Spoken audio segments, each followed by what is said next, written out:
I have to laugh when I remember how I used to live right around the corner from school, and it's like no matter how early I woke up, I still found myself rushing through the school gate to try fighting to be on time. I just had a major issue with time, and it didn't even matter how organized I was. I put stuff together from before, but looking back now, I realized it wasn't a discipline thing.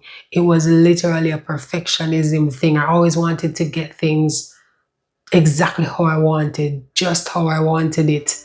And that actually worked against me where time is concerned.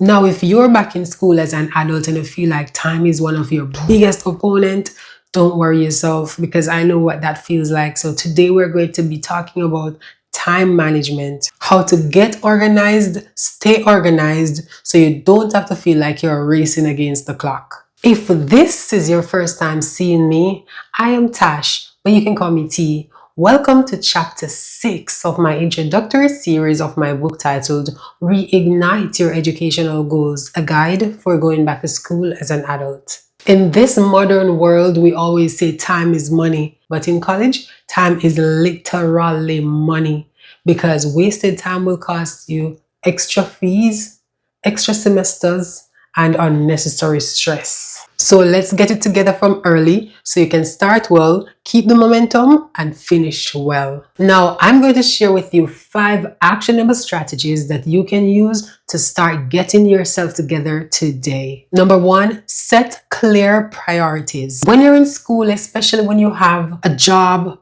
a family, and other responsibilities, everything tends to feel urgent, even though everything is not equally urgent. When you prioritize, decision making becomes easier, and so you focus on what's urgent now. List your priorities and keep them visible. For example, prioritize completing an assignment over relaxing and scrolling on social media. Number 2, create a structured schedule.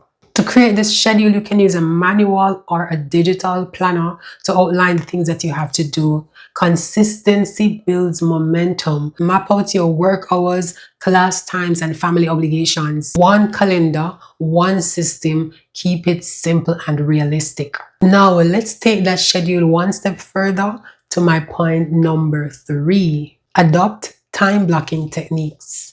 Time blocking simply means assigning specific tasks to specific time slots. Time blocking gives you permission to do things without feeling guilty. When it's time to rest, rest. When it's time to study, study. Be sure to avoid altering what you have already placed in a block.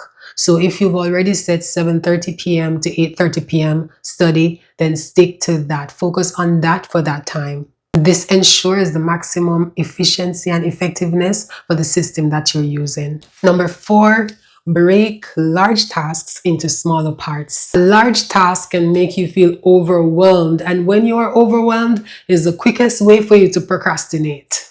I can tell you that. So when you have a large project, what you need to do is break it down into smaller parts. So if you're working on a research paper, for example, you're going to first focus on research, which is gathering the information. Then you create an outline. Then you do a draft. Then you do the edit on different days or different times. That's where you allow yourself to celebrate your small wins. Each time you finish a portion, you feel like you've accomplished something. And that's what you need: progress, not perfection. You need to focus on progress. Number 5, use downtime wisely. So downtime doesn't mean that now you're permitted to just, allow that time to be wasted. No, you can still incorporate something to be productive. So for instance, while you're commuting, you could be listening to a lecture. While you're at lunch, you could be reviewing some notes. Or you could use downtime to catch up with family and friends as well. It is not a time for you to be doom scrolling on social media.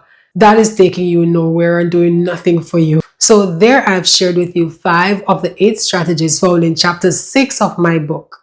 Now this is where I wrap up my introduction to chapter 6. Thank you for watching, and be sure to like, share, and subscribe. Leave a comment below if you have any questions. I'll be more than happy to respond. I'm your girl, Tash.